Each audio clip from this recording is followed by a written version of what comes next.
ಎಲ್ಲ ವೀಕ್ಷಕರಿಗೂ ನಮಸ್ಕಾರ. ನಮ್ಮ ಉತ್ತರ ಕರ್ನಾಟಕ ಸುದ್ದಿ ಯೂಟ್ಯೂಬ್ ಚಾನಲ್ಗೆ ಸ್ವಾಗತ. ರಾಜ್ಯದ ಕೃಷಿ ಮತ್ತು ಬರ ಪರಿಹಾರಕ್ಕಾಗಿ ಸಂಬಂಧಿಸಿದಂತೆ ಒಂದು ಪ್ರಮುಖವಾದ ಸುದ್ದಿ ಹೊರಬಿದ್ದಿದೆ. ಈ ಮಾಹಿತಿಯನ್ನು ಪೂರ್ತಿಯಾಗಿ ತಿಳಿಯಲು ವಿಡಿಯೋವನ್ನು ಕೊನೆವರೆಗೂ ನೋಡಿ. ಹಾಗೆ ನಮ್ಮ ಚಾನಲ್ ಇನ್ನೂ ಸಬ್ಸ್ಕ್ರೈಬ್ ಆಗಿಲ್ಲ ಅಂದ್ರೆ ಈಗಲೇ ಸಬ್ಸ್ಕ್ರೈಬ್ ಮಾಡಿಕೊಳ್ಳಿ. ಪ್ರಸ್ತುತ ರಾಜ್ಯದಲ್ಲಿ ಮುಂಗಾರು ಮಳೆಯ ಅಭಾವದಿಂದಾಗಿ ರೈತರು ತೀವ್ರ ಸಂಕಷ್ಟ ಎದುರಿಸುತ್ತಿದ್ದಾರೆ. ಸಕಾಲಕ್ಕೆ ಮಳೆಯಾಗದೆ 75% ಮಳೆ ಕೊರತೆಯಾಗಿದ್ದು, ಬಿತ್ತನೆ ಮಾಡಿದ ಬೆಳೆಗಳು ಒಣಗಿ ಹೋಗಿವೆ. ಇದರಿಂದಾಗಿ ರೈತರು ಲಕ್ಷಾಂತರ ರೂಪಾಯಿ ನಷ್ಟ ಅನುಭವಿಸುವಂತಾಗಿದೆ.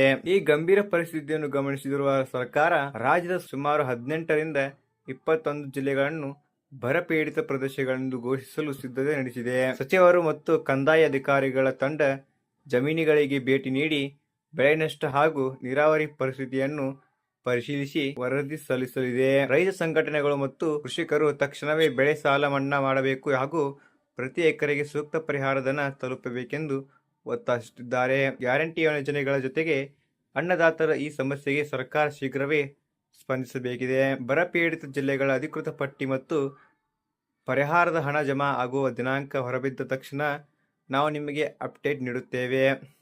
ನಿಮ್ಮ ಜಿಲ್ಲೆಯಲ್ಲಿ ಮಳೆ ಪರಿಸ್ಥಿತಿ ಹೇಗಿದೆ ಎಂಬುದನ್ನು ಕಾಮೆಂಟ್ ಮಾಡಿ ತಿಳಿಸಿ.